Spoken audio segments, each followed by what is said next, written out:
Assalamualaikum warahmatullahi wabarakatuh. Apa kabar hari ini anak-anakku? Pada kesempatan hari ini saya akan menjelaskan pembelajaran sejarah kebudayaan Islam tentang Nabi Muhammad SAW sebagai rahmat bagi seluruh alam.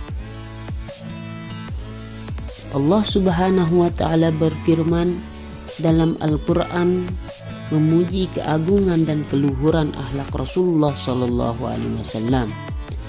Sungguh dalam diri Rasulullah Sallallahu Alaihi Wasallam terdapat suri tauladan yang baik, ucapan beliau lembut dan santun perbuatannya, menjadikan beliau berwibawa di tengah-tengah para sahabat dan umatnya.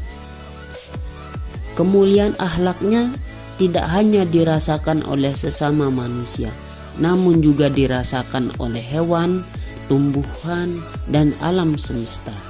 Inilah bukti bahwa Nabi Muhammad Sallallahu Alaihi Wasallam diutus ke dunia ini untuk menyempurnakan akhlak dan rahmat bagi seluruh alam semesta.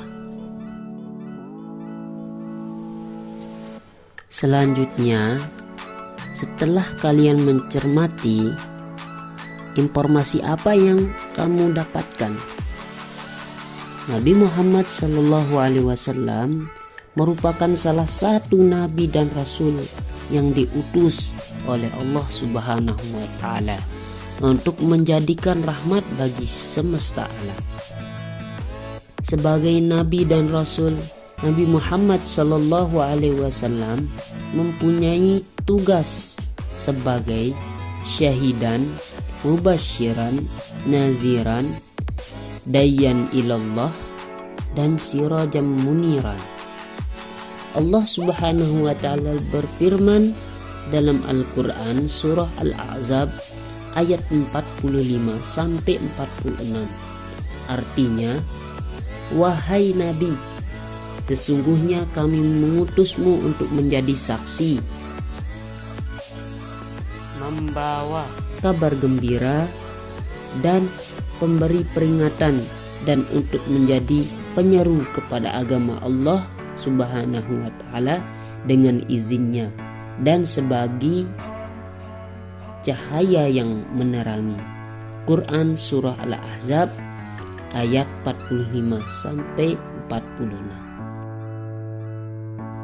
Tahukah kamu apa yang dimaksud dengan syahidan, mubasyiran, dayyan ilallah, dan sirajan munira? Pertama, syahidan. Syahidan artinya menjadi saksi. Besok di hari akhir Nabi Muhammad SAW akan menjadi saksi umatnya di hadapan Allah Subhanahu wa Ta'ala. Kedua, mubasyiran.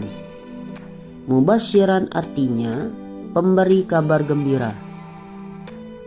Nabi Muhammad SAW memberi kabar gembira kepada orang yang beriman bahwa mereka kelak akan masuk surga jika menjalankan perintah Allah Subhanahu wa Ta'ala dan Rasulnya. Ketiga, naziran. Naziran artinya pemberi peringatan.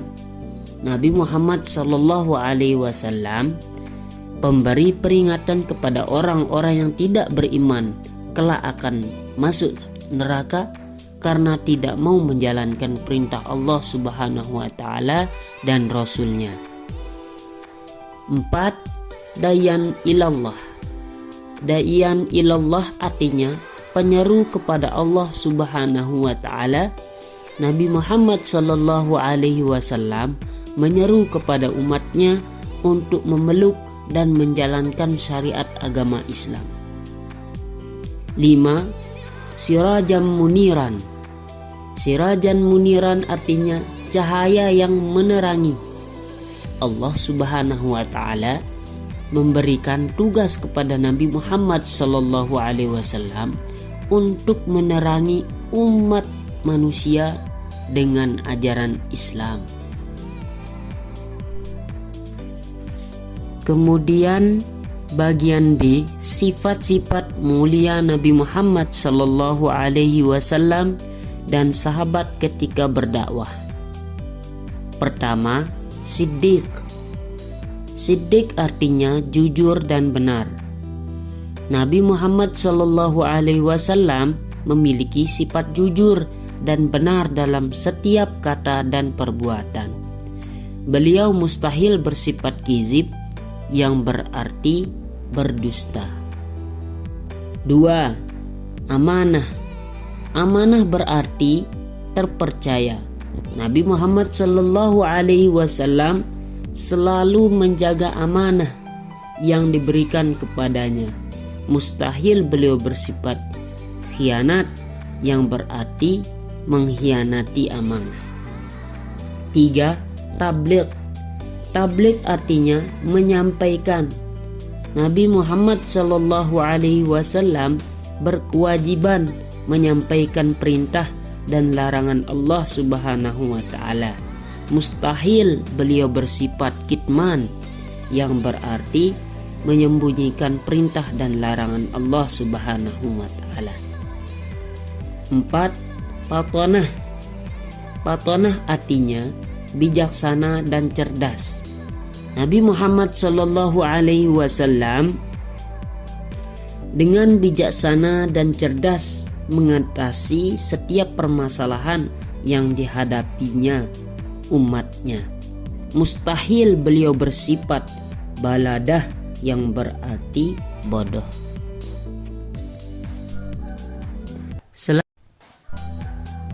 Selanjutnya, sifat mulia para sahabat ketika berdakwah. Nabi Muhammad sallallahu alaihi wasallam memiliki banyak sahabat yang luar biasa. Perjuangan para sahabat dalam ikut berdakwah menegakkan agama Islam tidak bernilai jasanya. Tidak ternilai jasanya. Ada 10 sahabat yang dijamin masuk surga. Hal tersebut termuat dalam hadis berikut ini. Artinya, dari Abdurrahman bin Auf, ia berkata, Rasulullah sallallahu alaihi wasallam bersabda, Abu di surga, Umar di surga, Ali di surga, Talhah di surga, Zubair di surga, Abdurrahman bin Auf di surga, Sa'ad di surga, Sa'id di surga, Abu Ubaidah bin Jarrah di surga. Hadis riwayat At-Tirmizi 3748. Bagian C, ciri-ciri kepribadian Nabi Muhammad sallallahu alaihi wasallam. Pertama, kepedulian Nabi Muhammad sallallahu alaihi wasallam terhadap sesama, seperti kasih sayang Nabi Muhammad sallallahu alaihi wasallam terhadap anak, kasih sayang terhadap anak yatim, kasih sayang terhadap orang sakit dan janda, dan kasih sayang kepada orang yang pernah memusuhinya.